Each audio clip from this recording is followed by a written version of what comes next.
Jay is, as I said, a biblical scholar.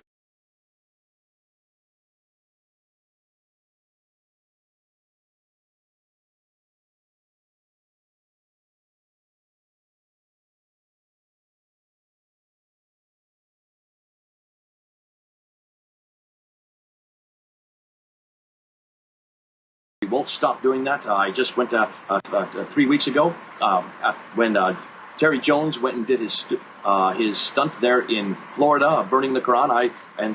On that Friday after that, they went and killed 9 UN soldiers, not soldiers, 9 UN workers there in Afghanistan. 4 of them, which were Gurkha soldiers. I went up on the ladder that's next Sunday, and I held up the Quran, and I said, I want to talk to you Muslims. I want to ask you, why is it you kill people for burning this book?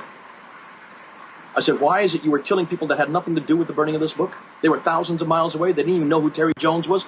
Should you have killed those people? The Muslims in the audience said, yes, we must kill them. I said, why must you kill those people? I said, is everybody watching here? I said, right now, I've got this Quran right here. Can someone give me a lighter? What if I lit this Quran right now and burned it right in front of you? What would you do to me? He said, we will kill you, Mr. Smith. I said, will all of you kill me? Yes, we will kill you. Is there any Muslim here that will not kill me? Not one Muslim raised their hands. Now, I looked at the crowd. The crowd was huge by that time. We got it all on film. We filmed it because I wanted the people to see this. The crowd was huge by that time. We got it all on film. We filmed it because I wanted the people to see this. I said, can you see the problem here?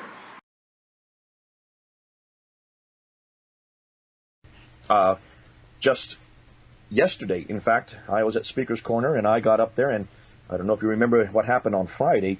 9 UN soldiers were killed after some of the imams in the mosques there in Mazar-e-Sharif in Afghanistan remonstrated against Terry Jones, who had burned a Quran a week or two ago there in Florida.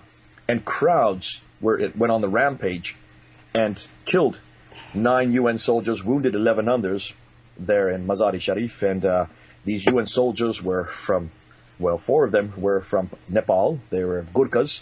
One was a Swedish. 2 of them were beheaded. And, of course, I got up on the ladder and I wanted to bring this. And this is what we do at Speaker's Corner. I get up and I take what's in the news and then I bring it around to the gospel. And I just got up there and I just said, listen, you all have heard the news. You all heard what happened. What in the world went wrong? And why are you Muslims killing people for your Quran? Why in the world did you kill 9 young men, or whatever their ages were? Why did you kill 9 men who had nothing to do with the burning of the Quran? That took place thousands of miles away over in Florida by a pastor who did something he shouldn't have done. Nonetheless, why do you kill people for doing this? And then I asked the question, do you burn your Qurans? Is there any evidence of you burning their Qurans? Now, in bringing that kind of thing up at Speaker's Corner gets a huge crowd. And I had a huge crowd yesterday. Hundreds were there. And the Muslims came all front and center, right in front of the ladder. So I turned to the Muslims and I said pointedly to them, do you burn your Qurans? And they said, absolutely not. We don't burn our Qurans. I said, well, have you looked at your traditions? And that's why I went. At a place like Speaker's Corner, you can then just open it up. And that's what happened yesterday. I just opened up to Al-Bukhari, chapter 6, verse 509, 510. And I just read it. How at the very beginning, Uthman had all the manuscripts burned. And then I said, since you burn your Quran, why in the world are you killing others for burning your Qurans? And then I asked, should those men have been killed? Should those 9 men have been killed, though they had nothing to do with the Quran? They didn't even know Terry Jones. They were thousands of miles away. And what was fascinating, Brian, as I said that, about 6 or 7 Muslims started raising their fists and yelling, yes, yes, Allahu Akbar. These men should be killed. So I said, do you all agree? All the Muslims, there may have been about 40 or 50 Muslims there. Do you all agree? And almost all of them said, yes, those men should be killed. So I turned to the crowd. The crowd was huge. And you could see the horror on the faces of the crowd. It was priceless from where I was standing to look out. And I just said, are you watching this? Are you looking at this? These are Muslims in the middle of London who believed those men should be killed, though they had nothing to do with the burning of the Quran. So I turned to the crowd and says, can you make sense of this? Can you see then this is what we have to fight against? This anger, visceral anger over someone burning a Quran, not even looking for the guilty party, or if anybody is even guiltier, nonetheless, they would kill anybody. And I said, why is it they should be killed? Because they weren't Muslim. Not even looking for the guilty party, or if anybody is even guiltier, nonetheless, they would kill anybody. And I said, why is it they should be killed? Because they weren't Muslim. He claims the footage, the video, is on the internet. I've had a look, I can't find it.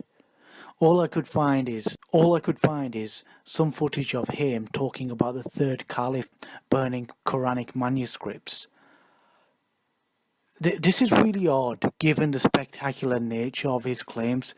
He's claiming about 50 Muslims said it was okay to kill random people upon seeing some Christian missionary on TV burning copies of the Quran. He's also claiming that these same Muslims threatened to kill him if he tried to do the same. So if he's making it up, it's a smear against British Muslims. And you've got to keep in mind, posting that footage would be propaganda gold for him, his organisation and his missionary buddies. That footage would go viral. It would be a practical demonstration of his propaganda. His rhetoric. His rhetoric is, oh, Muslims are all these violent people, they want to kill non-Muslims, right? That would be a practical demonstration of that very propaganda that he's trying to instill into the hearts and minds of folk. Where's the footage? Where is it? You'd think that he'd have it on the internet at least. I can't find it. I mean, the guy has a reputation for dishonesty. Did he just make this up? He can quite easily disprove any suspicion of dishonesty on his part by just posting the footage. Send us the footage. The challenge has been set to provide us the footage. Give us the video. And if it turns out that this is the case, we have no qualms in educating and rebuking these Muslims in question. No qualms at all. But everybody can realize this. It seems really, really suspicious that this fella does not have this footage up, given the operation that he runs. And if you're a Muslim, don't take this type of thing lightly. This is a very serious matter. Don't dismiss it as some sort of standard Christian missionary propaganda. Don't do that. Don't do that. This blog's audience will be jam-packed with Britain First, EDL, racist types and fundamentalist Christians who really don't like Islam and Muslims.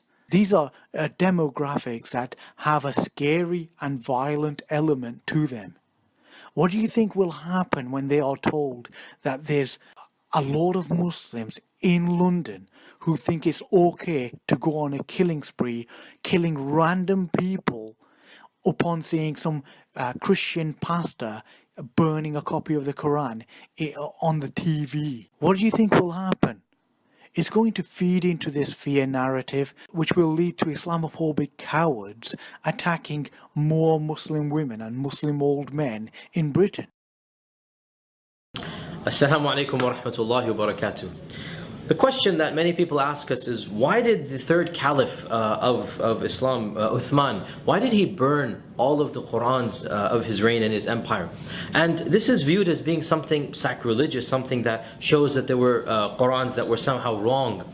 This is a cultural misunderstanding, because from the Islamic tradition, when you burn the Quran, you're not disrespecting it. In fact, this is the way to respectfully dispose of it. It's the exact opposite from the Western tradition. Our religion teaches us that when you have a copy of the Quran that is now used too much, it's worn, it's torn, you have to dispose of it, you don't just throw it in the trash. That's disrespectful. You disintegrate it. They didn't have paper shredders back then. So how would they disintegrate the Quran? Well, they would simply light a fire to it and burn it, because they didn't want people trampling on it. They didn't want people throwing it in the trash can. They wanted to get rid of the sacredness of the Quran in a manner that is not intentionally disrespectful. And this is a cultural difference. When Western traditions hear of burning books, they think of sacrilege, they think of angry mobs chanting. But the burning of the Quran is not done in that type of philosophy or mindset. The burning of the Quran was done to respectfully dispose of unofficial recensions of the Quran. In fact, what happened was, after the death of the Prophet Muhammad, peace be upon him, the Quran was compiled within 2 years after his death. And so the official compilation took place when every single one of the major companions of the Prophet, peace be upon him, were still alive. But this official recension of the Quran was not made obligatory upon the entire caliphate, upon the entire Islamic nation. And people would simply copy with their own hands any copy that they had. And obviously human errors occurred. Obviously when you have 6th, 7th, 8th generation copyists, anybody at home who knows how to read and write is just copying the Quran, obviously errors are going to creep in, and there's no question that there were variances, spelling mistakes. Another problem that occurred at the time was that the script of the Arabic language had not yet been fully developed, and so one letter or one symbol could represent multiple letters. Yet another problem is that many of the people could not read and write proficiently. Yet another problem was that spelling had not yet been standardized. Even us here in America, if we read a book written 300 years ago, 200 years ago, we're going to find spelling differences. So you can imagine in a society that's very Bedouin in nature, very illiterate by and large, the religion is coming in, educating the people, you're going to get a lot of variations, and people began noticing this is just not right. But we have an official Quran, we have the official recension that was done by the first caliph. So the third caliph, Uthman, made a very simple decree, and he said, look, anybody who wants a copy of the Quran has to copy it directly from the master copy. And to facilitate this, Uthman made a number of master copies from the original one, and he sent one master copy to every major city in the Islamic province, and this master copy was kept in the grand mosque of the city. And from then on, anybody who wanted a Quran was free to go to the master copy and copy it directly from the original copy that was in the main mosque of the city. Therefore, when this was done, Uthman then said, anybody who has a private collection, anybody who has his own handwritten Quran that's 7th, 8th, 9th generation away, you need to dispose of it. And how is it disposed of? The way that you dispose of Qurans is you burn them. And so everybody, there was no hue and cry, everybody voluntarily agreed, this is a great idea. Why shouldn't we go directly to the source? Why shouldn't we go directly to the official Quran? And so everybody agreed, and therefore the people's Qurans were compiled by the authorities. They didn't go house to house searching for them. They didn't go confiscating. It was a voluntary move, and everybody agreed because it makes sense. Everybody understood the problem, that you're going to get scribal errors, you're going to get punctuation marks, you're going to get all of these problems unless you go directly to the original. So the Caliph Uthman standardized the copies of the Quran, and therefore from his time up until our time there has never been two copies of the Quran that are different even in one letter or one word. And this is because of the far-sightedness of the Caliph Uthman, and it's something that we're forever grateful for. And really Muslims are very humble and very proud and very grateful to God that they're the only religious group that can with so much authority say that their scriptures really have been preserved authentically as their Prophet intended them to be, in the language of their prophets. Hardly any other religion can say this. Even Judaism and Christianity, they're not really preserved in the language of their prophets.